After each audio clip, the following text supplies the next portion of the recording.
अखिलेश यादव जी अगर ताकत लगा देंगे ना तो आंधी तूफान आ जाएगा उनके पक्ष में। व्यक्तिगत जैसे राकेश सिंह कहते हैं कि मैं पार्टी के माध्यम से नहीं जीतता रहा, यहाँ लोग सिंबल नहीं देखते थे, यहाँ राकेश सिंह को देखते। तो 2027 में किसको देखेंगे?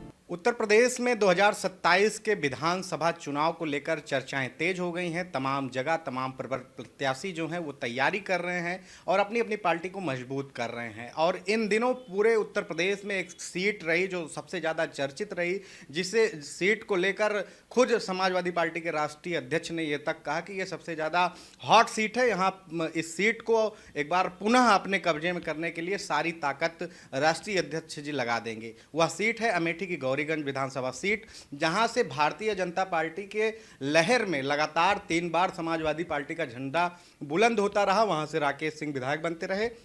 हालांकि समय के साथ वह समाजवादी पार्टी से उनकी दूरियां हुई, उनको पार्टी ने निष्कासित कर दिया और उसके बाद वहां से जो है चुनाव लड़ने के लिए एक होड़ लग गई। तमाम प्रबल प्रत्याशी टहलने लगे, लेकिन जो सबसे ज़्यादा नाम चर्चित है गौरीगंज में आगामी 2027 के विधानसभा चुनाव में प्रत्याशी के रूप में, प्रबल प्रत्याशी के रूप में देखा जा रहा है, वो शख्सियत हमारे साथ मौजूद है। सिंधजीत सिंह नाम है।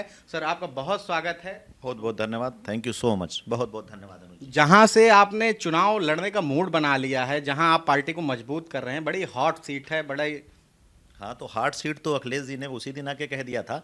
उनका ये कहना नहीं कि हॉट सीट, देखिए उस पर क्वेश्चन क्या हुआ था ये आपको पता होगा। उसमें क्वेश्चन ये हुआ था, वो पत्रकारों ने खुद उनसे क्वेश्चन किया था। वो हमारे ही जो कार्यक्रम था, मैं उस गाड़ी उसमें भैया के तो बैठा था और हमारी गाड़ी उनकी गाड़ी में बैठा था। उसी समय वो बाहर खड़े होकर बात कर रहे थे गेट पे उनकी अपनी गाड़ी पे। तो पत्रकारों ने उनसे सवाल किया था कि हॉट सीट है, तब उसका उन्होंने जवाब दिया कि अब जब आप कह रहे हैं कि हॉट सीट है तो जो बैठा हुआ है इस समय तो जल जाएगा।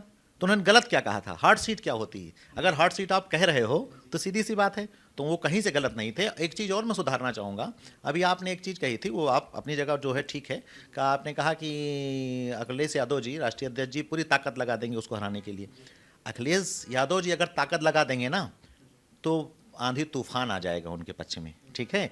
वो उनको ताकत लगाने की जरूरत है, उनका आशीर्वाद ही काफ़ी है, ठीक है। हम लोग काफ़ी हैं, तख्ता उलट पलट करने के लिए हम लोग काफ़ी हैं, बस उनका आशीर्वाद चाहिए, बस इसके अलावा कुछ नहीं। यानी गौरीगंज का तख्त उलट पलट करने के लिए समाजवादी पार्टी के तमाम सिपाही तैयार हैं, बस राष्ट्रीय अध्यक्ष जी का आदेश चाहिए, ये ऐसा इनका कहना है। हालांकि और भी मुद्दे हैं। सर, गौरीगंज में भारतीय जनता पार्टी के लहर में समाजवादी पार्टी जीतती रही, इसके पीछे आपको क्या लगता है? संगठन का रोल रहा, समाजवादी पार्टी वहाँ मजबूत रही, या व्यक्तिगत जैसे राकेश सिंह कहते हैं कि मैं पार्टी के माध्यम से नहीं जीतता रहा, यहाँ लोग सिंबल नहीं देखते थे, यहाँ राकेश सिंह को देखते? तो 2027 में किसको देखेंगे? इसी को कहते हैं गलतफहमी अनुज जी, यही गलतफहमी होती है। और इसका दूसरा रूप है दंभ, अभिमान। अभिमान शब्द ऐसा होता है कि हम अपने पर अभिमान करें, वो गर्व की बात होती है। एक होता है दंभ, ठीक है, अपने आप को मिसअंडरस्टैंड करना, ठीक है, गलतफहमी का शिकार हो जाना, मेरा ये मानना है, ठीक है। कोई भी पार्टी, किसी भी राजनीतिक पार्टी की मैं बात कर रहा हूँ, समाजवादी पार्टी उसकी अछूती नहीं है। बिना संगठन के कोई भी पार्टी आज की डेट में सत्ता हासिल नहीं कर सकती है। और जो कहता है कि मैं मेरा व्यक्तिगत है, वो आज की डेट में, वो भी हमारे यहाँ गौरीगंज की बात कर रहे हैं, गौरीगंज में जो संगठन चाहेगा वही होगा। साथ में प्रत्याशी का भी रोल बहुत बड़ा है, नो डाउट। लेकिन अगर ये कहा जाए कि हम दरकिनार करते हैं उस चीज़ को कि संगठन कुछ नहीं था, हम अपनी ताकत से यहाँ पे आते थे, अभी तक बनते चले आए हैं, ये एकदम बेबुनियाद उनकी बातें हैं। और जो उनसे कुछ पूछता है क्वेश्चन, तो उसका जवाब जो है, ये मैं इस चीज़ का एकदम विरोध करता हूं कि एकदम गलत है इस जगह पे। वो सीधे सीधे संगठन का महत्व होता है, वो रहेगा। साथ में प्रत्याशी की अपनी संभावनाएं जो होती हैं, लोगों के दिल में वो कैसे राज कर रहा है या आने वाले समय में कैसे क्या देख रहा है, वो देखते हुए लोग अपना डिसीजन लेते हैं। और आपने सिर्फ एक बात की है, संगठन, तो संगठन का महत्व जो है वो रहेगा, हमेशा रहता आ रहा है।